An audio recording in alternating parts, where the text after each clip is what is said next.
साथियों नमस्कार, मैं हूं सत्यानंद स्वामी और आप देख रहे हैं सत्या एक्सप्रेस।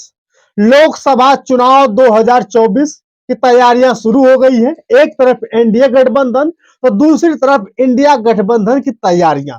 अब इंडिया गठबंधन मजबूत नहीं हुआ है, ना किसी का सीट का हिस्सेदारी हुई है और ना ही इंडिया गठबंधन का पता चल पा रहा है कि इंडिया गठबंधन में कौन कौन है। फिलहाल राहुल गांधी, नीतीश कुमार, अखिलेश जी, ममता बनर्जी सहित अन्य छोटे दल हैं।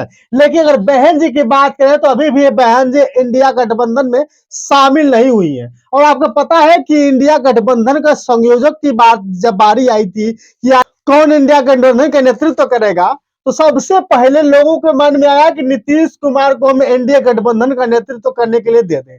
लेकिन एनडीए गठबंधन का नेतृत्व करने से पीछे हट गए नीतीश कुमार। जानते हैं क्या, इसको बताएंगे। लेकिन अब इंडिया गठबंधन का जो नेतृत्व कर रहे हैं हमारे मल्लिकार्जुन साहब कर रहे हैं, यानी कि कांग्रेस के जो राष्ट्रीय अध्यक्ष हैं वो कर रहे हैं। इधर ममता बनर्जी भी नाराज है, इधर अखिलेश यादव भी नाराज है। लेकिन अगर हम बात करें और उत्तर प्रदेश के चुनाव को लेकर के, उत्तर प्रदेश में 80 सीटें हैं, आप सभी को पता है।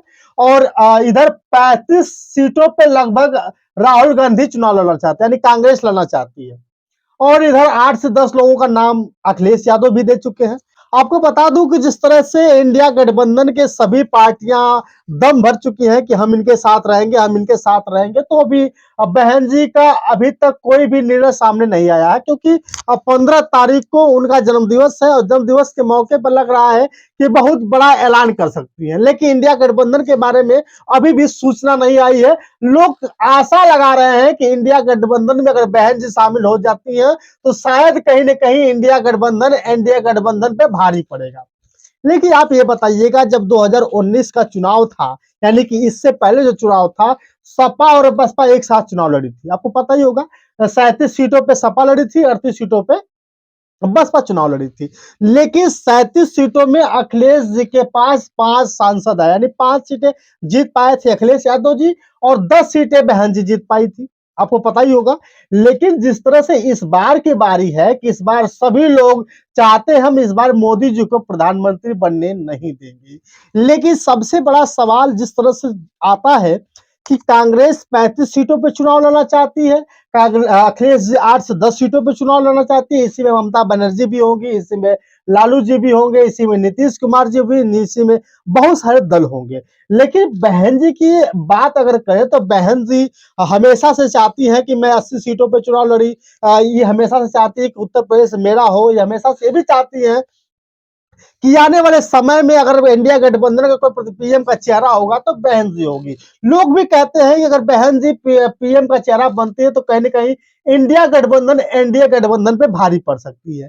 लेकिन आपको ये जानना बहुत जरूरी है कि क्या सच में बहन जी के इंडिया गठबंधन में शामिल होने से सच में लोग जीत पाएंगे। आपको पता है कि नीतीश कुमार ने क्यों क्यों संयोजक बनना नहीं चाहते थे, क्योंकि जब इंडिया गठबंधन सूत्रों के हवाले से पता चला है कि अगर नीतीश कुमार जी एनडीए गठबंधन का संयोजक यानी भार लेकर चलते हैं तो आने वाले समय में अगर इनको इंडिया गठबंधन छोड़ करके दूसरे दल में शामिल होना पड़ेगा तो कहीं ना कहीं इनके ऊपर बहुत बड़ा भार पड़ जाएगा। इसलिए उन्होंने कहा कि नहीं भैया, हम इस गठबंधन का हम संयोजन नहीं करेंगे।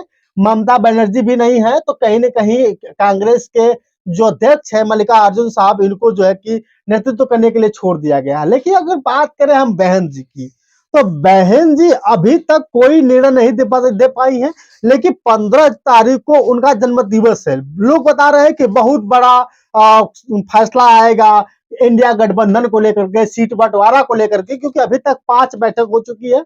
अगर हम नीतीश कुमार की बात करें तो नीतीश कुमार जिस मकसद से इंडिया गठबंधन में चुनाव लड़ना चाहते थे इंडिया गठबंधन के साथ, अभी इनको वो सारी चीजें नहीं मिली है। लेकिन एनडीए गठबंधन की अगर बात करें तो एनडीए गठबंधन अभी तो लोगों को जोड़ना चाहता है। वो चाहता है कि अगर मुझे मौका मिले तो मैं तुरंत पकड़ लूं।